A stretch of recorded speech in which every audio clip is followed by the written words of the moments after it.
Şu dostluktan soň 92 kilogram aramda bayraga münasip bolan erkek turganlar eminden ýanynda gelmeli. Filanlaş tawratyna. Şu dostluktan soň 92 kilogram aramda yer alan erkek turganlar eminden ýanynda gelmeli.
Ne de görüşümü diyali 80 kilogram yukarı ağramda final doğusunun yenicisi.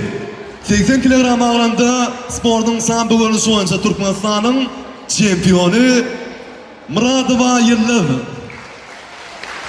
On karşıdası Samradova Ayceren kim zonla münasip oldu.